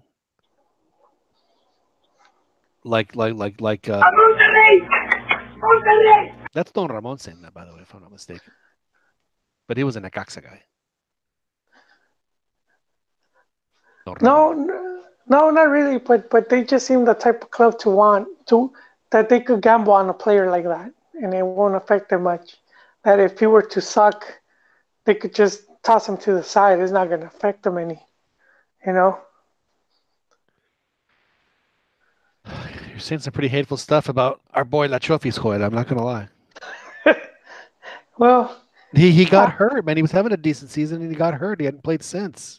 Yeah, but he's failed to live up to the potential he showed. Well, that's always because been my thing. I don't disagree with you. He needs to have a, it kind of reminds me of the way Marquito was, although Marquito I think was probably a little better even at that age. But, Marquito would have these terrible bouts of inconsistency. And, he ended up getting his head good with ball by going somewhere else. So maybe that Trophies needs to go on loan somewhere. No, I would sell. Chivas can't send loan. It has to be compra final. Profe, would you if you have to get rid of Trophies, are you loaning or selling? I think Profe ran out of. I think you have obviously offended. You minutes. obviously offended the Profe. He ran out of minutes. Yeah. On his Metro PCS. He's in Metro PCS. His cricket phone. And he goes to the McDonald's for the free Wi-Fi. He hasn't bought his monthly burner. Oh, man, Profe. That is so mean. I can't believe you said that about the Profe. Well, you do what you got to do, man. But he comes in, so much respect for that. No, he did. We do appreciate the. No, because with US, I think they went. They started overpaying some of these guys, and then I do think that's one of the problems with Mexican players, where they get complacent just because they end up making so much money really quick, where it's like they already have everything they need. So then it just becomes more difficult to stay motivated. They already own a house, they own a business, they own cars. You know, a lot of times they don't. That's it. They don't really care about it. They're comfortable now. You know, which I could see changing pretty soon. They just had a graphic on Univision Deportes that said Santos Laguna on the top line, bottom line, es la cantera del América. Yeah, and they're showing all the players that have moved from one team to the other. Yeah, Marquezin, Peralta, and we had Tijanini going there, John. I don't know if you remember. Well, yeah, I'm surprised he didn't. It made sense. I don't think he would have been able to handle it. Yeah, they didn't take him. I guess he wasn't to Piojo's liking. Nope. Was el científico de gol also from Santos? Yeah, and you know they Oribe and Benitez and Darwin and Voso. Remember Voso went to America? That's it. That's right. El Oso Polar. Yeah, they've had a pretty good connection, America and Santos.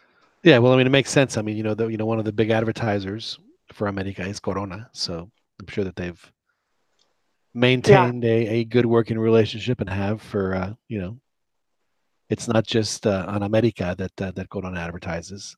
They advertise in the stadium. They advertise all over the television. That's true. You know what that means? That means that the one who's destined to play at America is your boy Furch. Furchazo, especially if he becomes a seleccionado, a Mexican seleccionado. Yep. Yeah, man, he could easily go over Saldivar and Pulido. Like if World Cup qualifiers start tomorrow, you would want Furch over those guys, which is kind of pains me as a Chiva hermano. Well, maybe one of those will get it together. Yeah, but I wanted to go into this whole contract because starting in 2019, Liga MX is gonna start. They're gonna, there's gonna be like more transparency.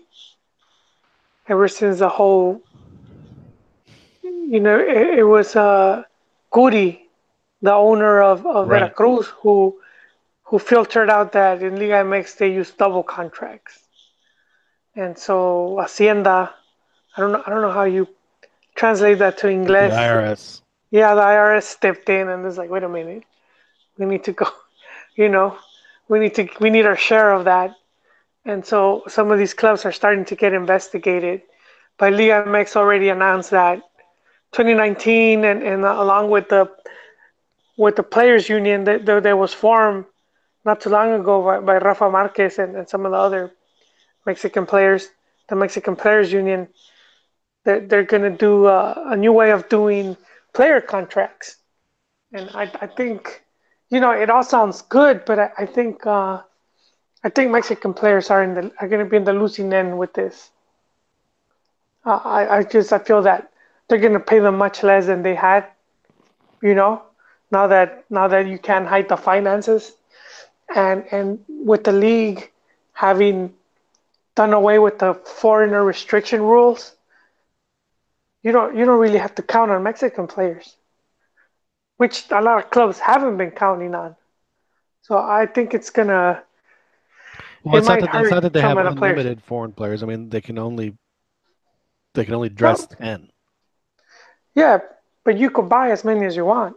You just can only have so many at the field at the same time. But that still means like you don't need that many more. You could fill a team with a bunch of foreigners.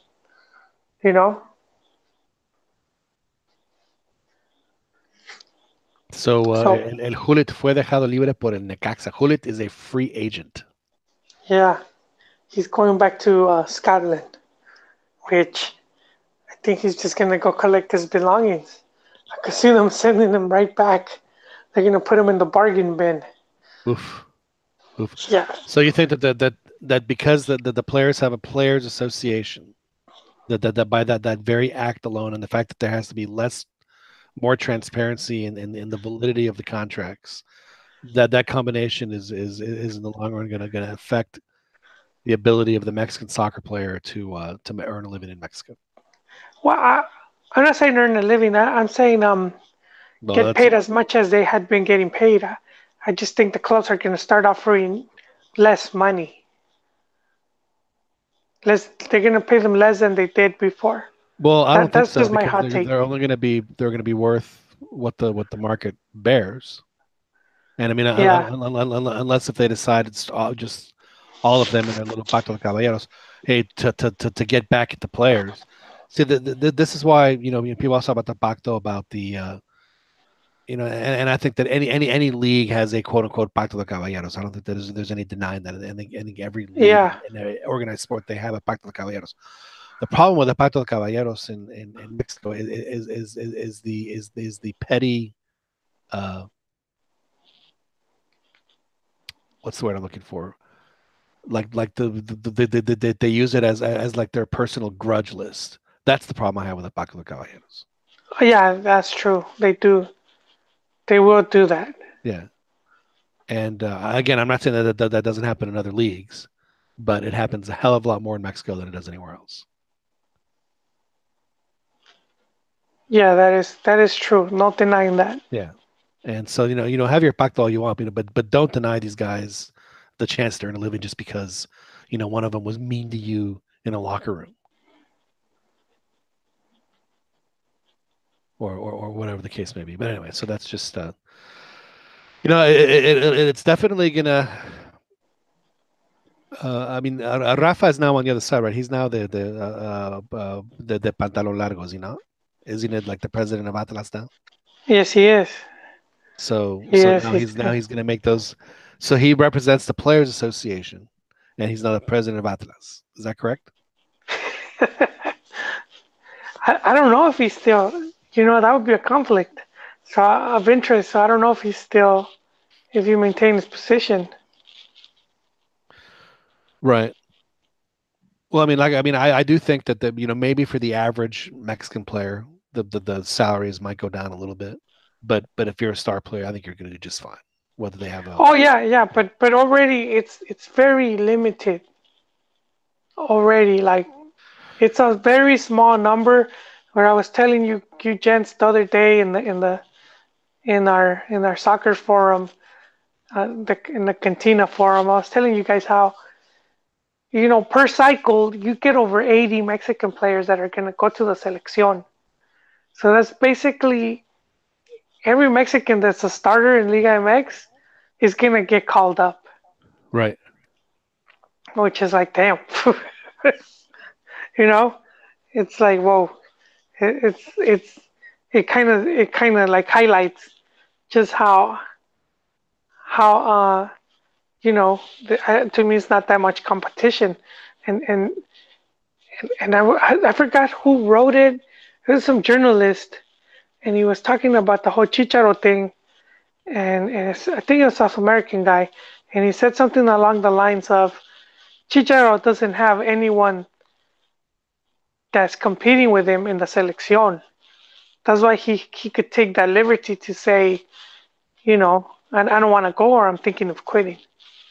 He's like, but if if there's a selección where it's very competitive, you got a lot of players competing for a spot, then he wouldn't be saying things like that. He would want to take an opportunity of every call up. Yeah. Well, I mean, it's the joke that we always have here. There's more Argentines in Spain than there are Mexicans playing in Mexico. So. Oh man. Of course, that's not well. It could be true. I'm not sure. I haven't looked at the numbers, but it does drive home. It does drive home a point.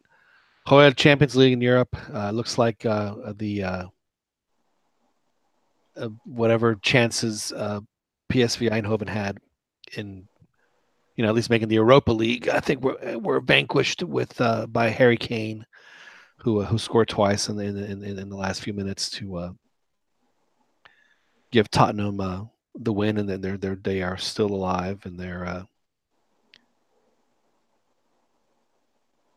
in their group with Inter and Barcelona. But Chucky didn't have he played about as good as what could. He has has only scored one goal, but then again, they haven't really scored that many goals either. So he has certainly acquitted himself well enough to, I think, to earn a look to maybe move on to a more competitive league and play well. Yeah, they've scored. Let's see, goal differential is -6. I don't think they've really scored that many goals. 4, and I think he has 1 an assist on the other. So, half the goals they've scored, he's been a part of for PSV. But there's really been no surprises. It's the Champions League is starting to turn into like all the other European leagues, where like the top teams, you almost always are the ones that end up making it through. It's starting to become very boring, which is why having a Libertadores final of Boca and River. Of course, it sounds weird for me to say that there's too many big teams in the Champions League and it's boring. And of course, now I'm saying, yeah, but then go watch the Libertadores final between the two biggest teams in South America. But just the fact that they've never played in a Libertadores final is reason enough to watch. And I will root for River in honor of my friend Kit. I don't want to put that bad juju on myself. If I tell him that, it's because I'm rooting for Boca, and then they end up winning, and he can blame me forever. So I don't want to I don't want to be the reason for that. Who's gonna win, Hoyt? Who's gonna win that? Oh man, I'm pulling for River too. The majority of my close friends in Buenos Aires are all River supporters, and as a team I followed again because of Aspe. Beto Aspe is opened the door for South American football when he made his move way back when. Well, he went on loan. They used to call him El Chavo. That was his nickname, El Chavo Aspe. How did he do? He rarely played. It was like loan, and he was there. He was just there for Televisa was trying to like get into the they were trying to get into they were trying to televise games, right? And and he was just making so much more money. He was making more money than Enzo. They had Burrito Ortega, who was he was in line to become one of the. I thought he was going to be the next Diego, man. He was so good. He was getting touted as such, but that River Plate, man, it was just packed with stars. That was before the whole Euro exodus. They had Juan Pizorin. They just had so many players. They had, even from the reservas, they had like Aymar, and they had Saviola. They had like all these. It was just impressive, but yeah, it was causing too much problems. This guy goes there and he's making so much more money, It was gonna be, and it was never gonna be a venta. He was on loan, right? So a team like River, they're not gonna bench someone that they're gonna sell or is gonna be a star for their team, for some dude that's just on loan. So it was just a failed experiment, which Televisa tried years later with Luis Hernandez. This time they sent him to Boca. It's kind of sad because Dortmund had, they wanted to buy him. Right. And Televisa sends him to Boca Juniors on loan. He did get to play with Maradona, man. And it's that one dude, Canija, was getting salty. So Canija, around that time you had that picture that went viral, with Maradona and Canija, they celebrated a goal by kissing. You guys remember? And Cani he used to be River Plate, but then he went to Boca. Is that allowed? No, but I mean, this Canija, and he did it because Maradona, and so the fans accepted it, man. Canija had that. He's a very popular seleccionador, Right. national team player, and A great he player. had that type of like like how Matias has with Chivas fans, Right. and that was like Canija, Canija, yeah, it's probably one of the few where you see a player jumping teams. But yeah, that was Cani. It reminds me of when Massa went from Chivas and then came back to America. He came back to America. That's true. That's true. But yeah, but Canija and Canija and Matador kind of had the same look. Yes, they did. Canija was much prettier than Matador.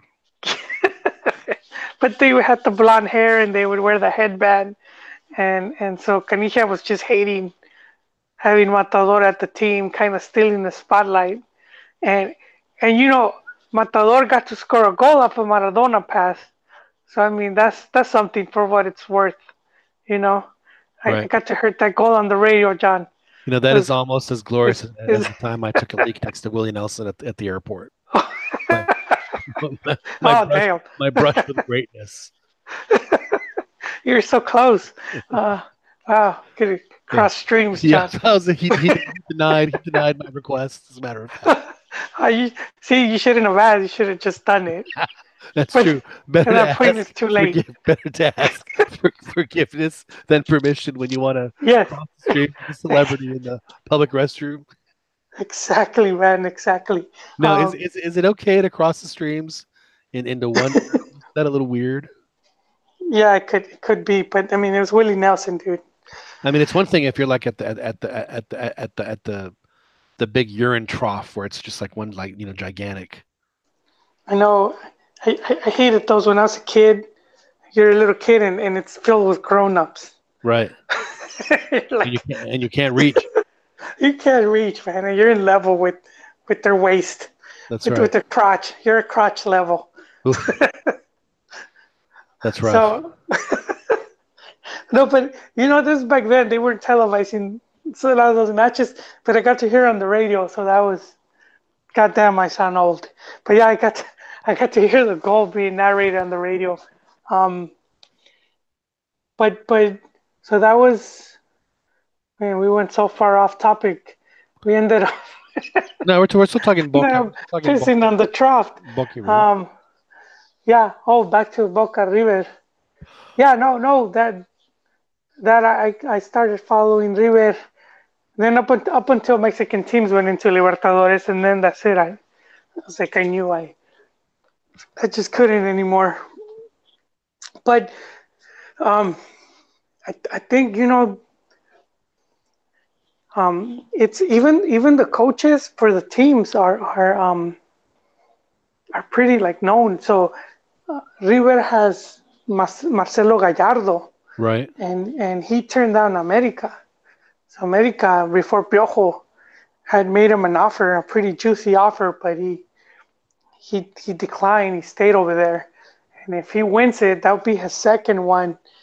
He could pretty much be streamlining into some European team, most likely La Liga or even Serie A. But he's next in line. He's to be like the next Simeone, and for Boca they have El Mellizo. I think it's Schelotto, if I'm not mistaken. Barros Schelotto, former MLS player, MLS MVP. But he was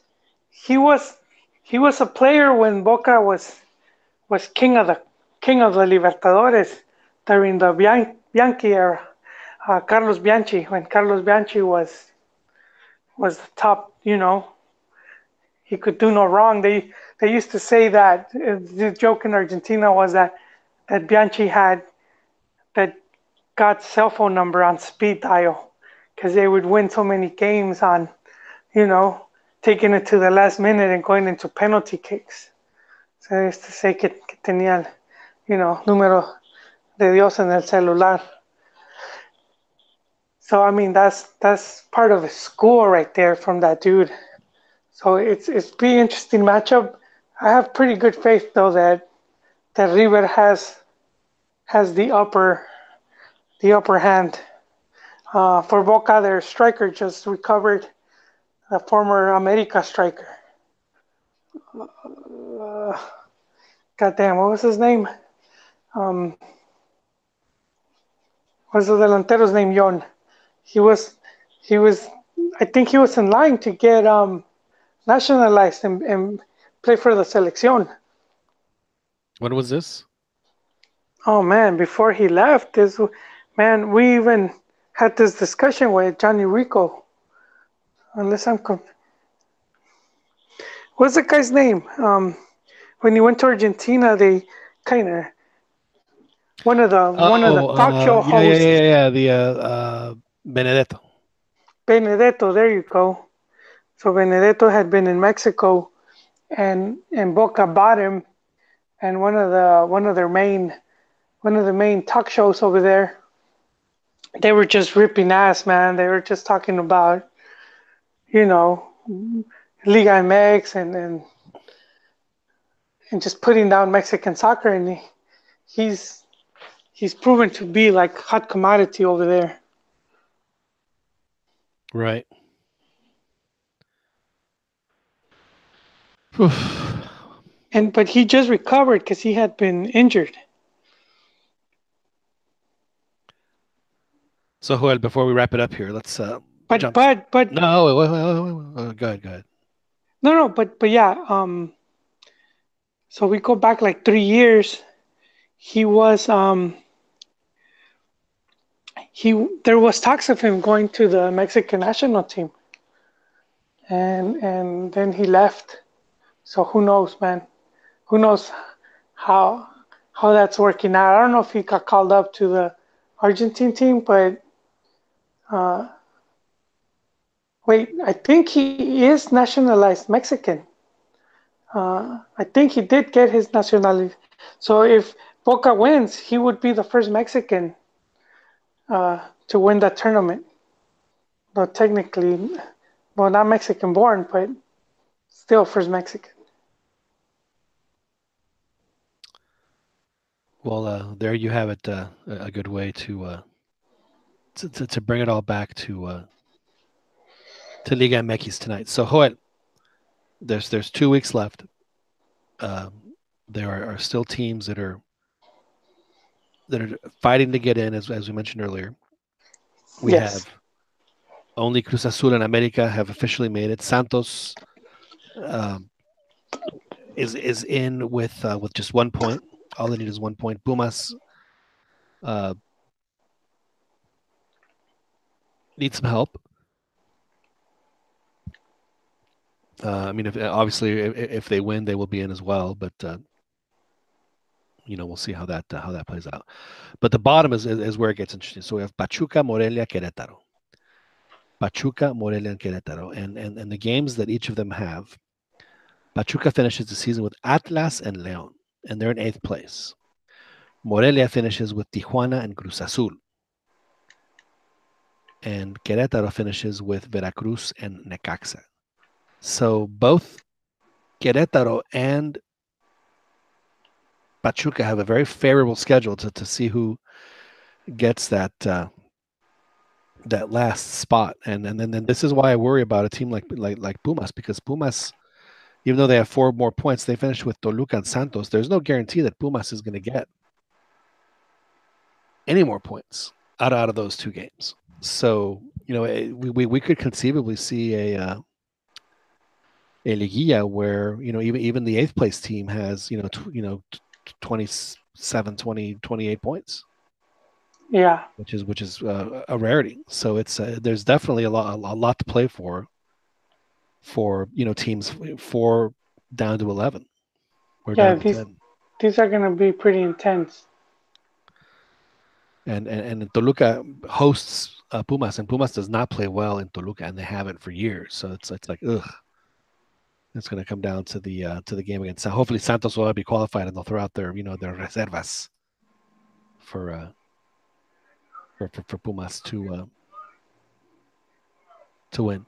But out of those squads, so do you still stand? I think you said that Pachuca was going to be your team to advance, and you're still firm on Pachuca. Yeah, I think Pachuca has a good chance.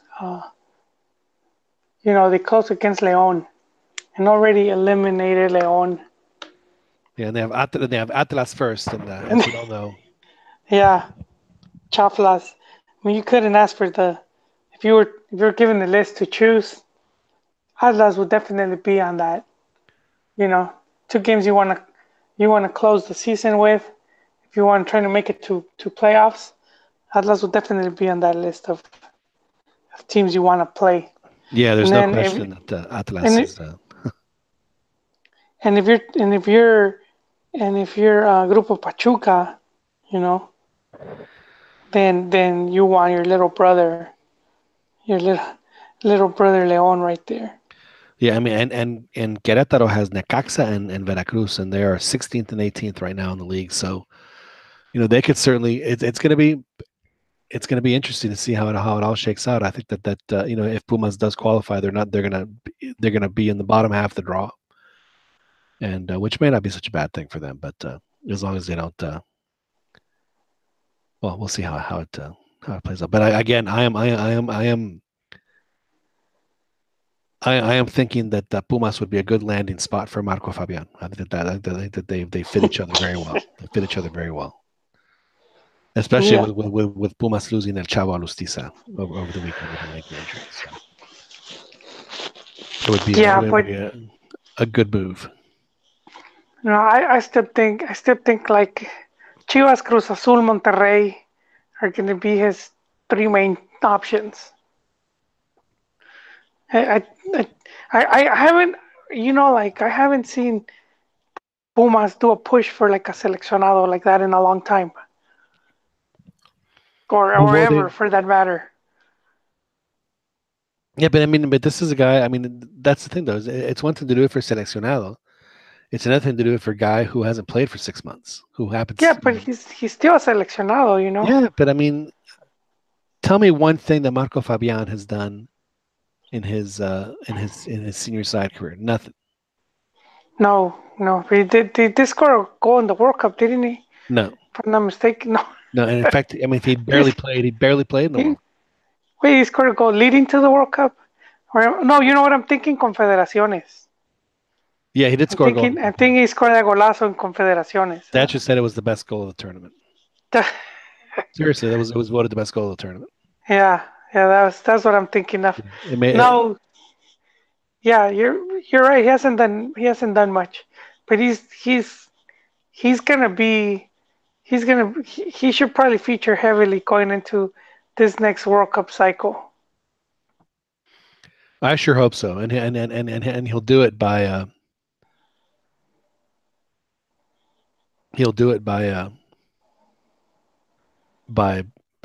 playing and excelling at Pumas over the next few years. Yeah, well, I'm still not taking my finger off of that. Those 3 teams I mentioned. I just think if he got a smart, or if he's learned, he would have already been negotiating with Marquitos.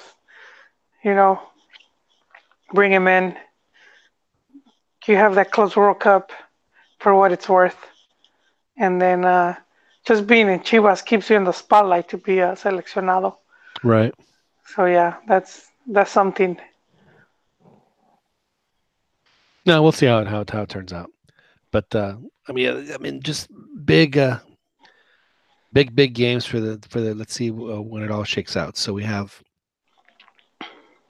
So Veracruz and Querétaro and Pachuca both play on Friday nights, and they'll know where they stand there. The other big game is, I guess it's Tijuana Morelia. See, if Morelia can stay alive, and then Toluca and Santos America, which, again, two top 4 duels. So we'll see. I think if Pumas can eke out a point against Toluca, I think that'll be enough for them to advance. But it could conceivably be that the teams that are 8, 9, and 10 could all win and have 25 points going into the next week. So again, imperative for Pumas to get some points before the season's out, because if they don't get points, then they put themselves in a real risk of not qualifying,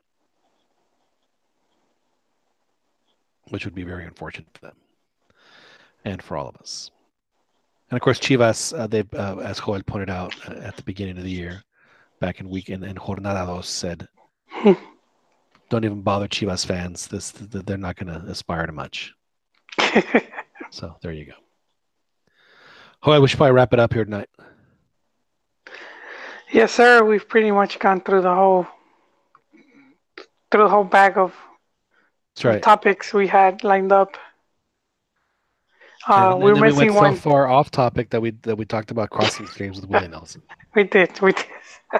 we have one topic, but I guess later, because our Magister Ron, he's not here. He had dug up some old files from way back when. Yes, yeah, he went into the Citadel and found some of the old parchments that he was able to, as you said, dust off and decipher it from, written in old 20th century Spanish that had to be, translated into the modern tongue.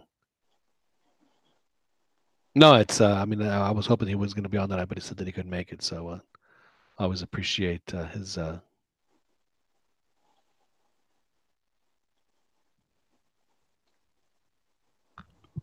his ability to or his knowledge of the history of the game. Always good to have on. But anyway, we'll do that another time. I'm glad to have you guys on here on the CantinaMX podcast again. In my opinion, a good show for us tonight. A lot of good talk. Thanks to Juan Uribe, who joined us a little earlier. El Profe Camarrayas. Thanks to Joel Aceves for joining us. Joel, thank you very much for joining us. Always a pleasure, John. And thanks to you, listener, for listening to this show and this podcast that you can download from iTunes and from Google Play. You can subscribe to it. It can be downloaded directly to your device, and you can listen to it on your way to work, on your way back home from work. If you do a lot of driving like I do, it's a great way to enjoy a drive, listening to a bunch of pendejos talk about soccer. So we do appreciate y'all listening to us, and we will talk to you guys next week. Again, for Juan Uribe and Joel Aceves, my name is John Jagu. This has been the CantinaMX podcast, and we will catch you guys again next week.